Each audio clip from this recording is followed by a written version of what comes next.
Why don't you get some damn black folks that got some sense if you're gonna talk about reparations? And when the whites asked this, well, why are you gonna take money out of my pocket to give it to black folks? Because you took all the money out of black folks' damn pocket doing segregation, and also out of their backs and their backsides and out of their lives doing slavery. Where are the blacks?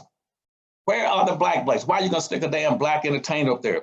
Or you gonna stick black comedians or black athletes to answer questions that they're ill advised and ill equipped to answer, even though they might be good people?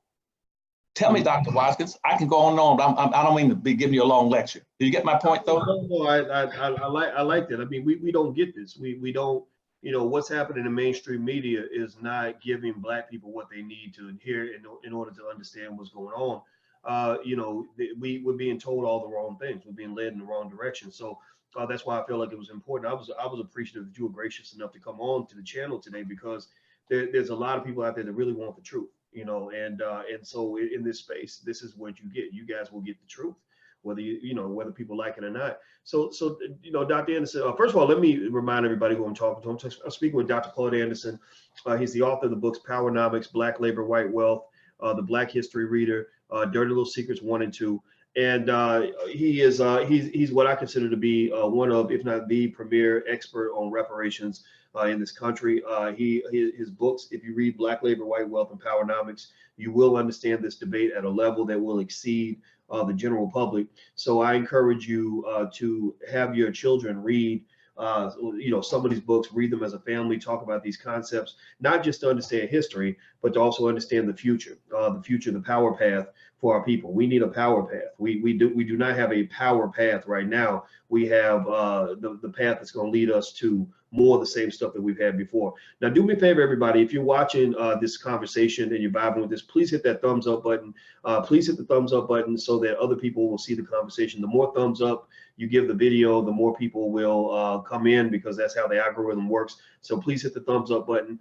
Also, if you believe in this, if this is something that's important to you, I hope you'll take 1 second right now and take that link to the video and share it maybe on your Facebook page, share it, pass it around, let other people see it.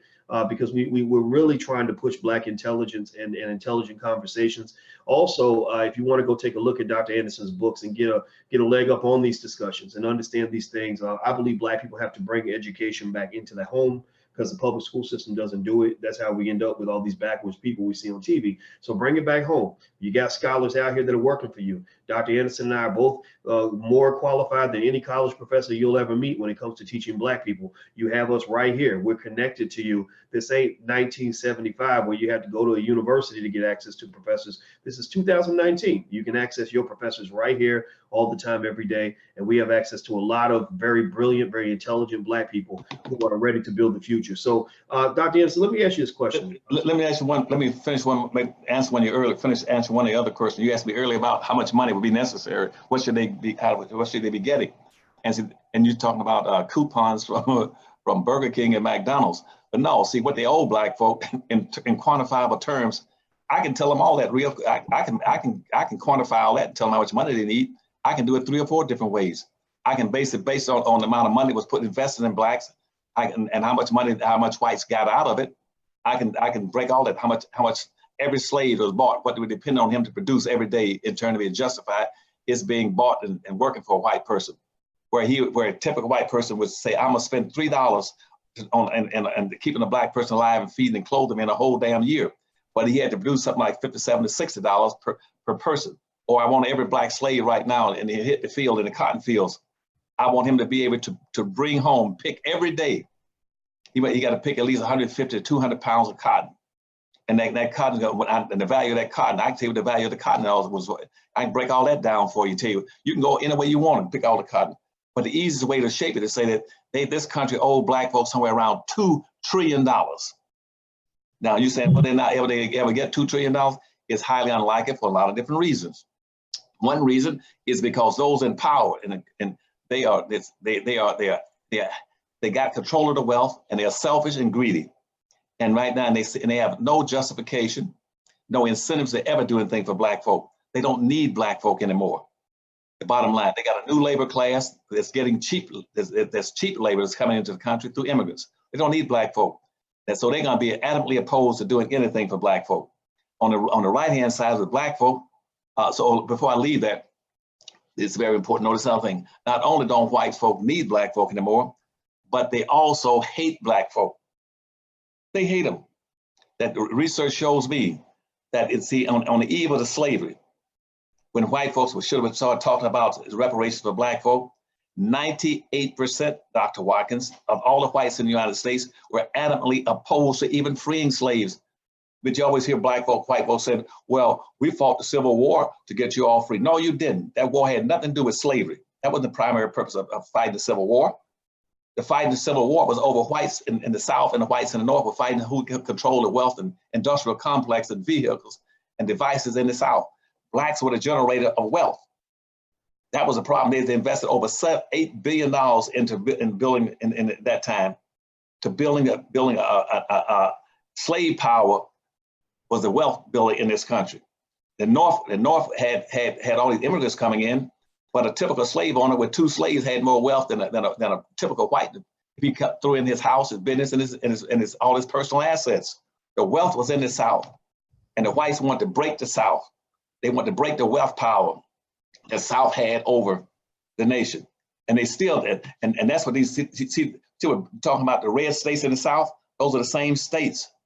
And they were trying to break that Confederate lock on wealth and building. All the major industries for cotton, rice, indigo, leather, everything was coming out of the South.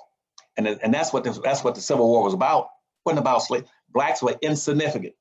That's why Abraham Lincoln said, I don't really care that much about slavery. Tell my people, please start reading my damn books. Lincoln said, I don't give a damn about slavery. He said, what I'm out is to preserve and save the Union. That's what I want to do, is save the Union. He says that, and blacks are secondary. And if blacks wind up being saved as a result of that, I'll be willing to either ship them into Texas and give them a special spot in Texas, or ship them out of the country back to Liberia, or ship them to the Bahamas. That's the president of the United States. You all keep going and sitting on that statue in Washington, D.C., revering Abraham Lincoln. Abraham Lincoln didn't give a damn about black folk. That's why the Emancipation Proclamation did not free not one slave. That was put out as a ruse in January of that year to try to create disturbances in the South. And when the war ended in May, when the war ended incidentally because the North had beaten the South, the word spread that the war had ended, but by the time it got to blacks a month or so later, that's what you all call Juneteenth. That was an incidental accident. The blacks got free. The North said, now we've beaten the South, we're going to bring in about another 20 or 30 million Europeans, and we're going to go across the Mississippi River now and industrialize the West.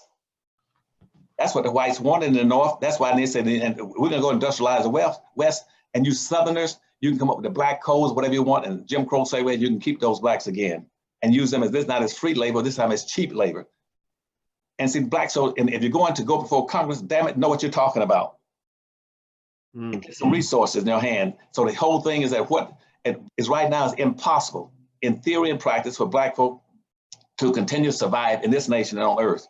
Only 1/2 or 1%. Times are getting ready to break loose. All hell's going to break loose between now and the next 18 months in the election this year. And black folk better learn what I told them in my books. That's why I talked about the Harvest Festival Day. You better learn how to come together, build a good, strong sense of community, start building your communities, and in preparation, because when hell breaks loose, the rednecks conservatives in this country, they're going to go try to hurt the weakest link. The weakest link in America are black people. You're still totally dependent on the white slave master and immigrants in this country for your daily necessities and your food. You don't produce anything. You're 100% consumers and 0 producers. We're in deep trouble.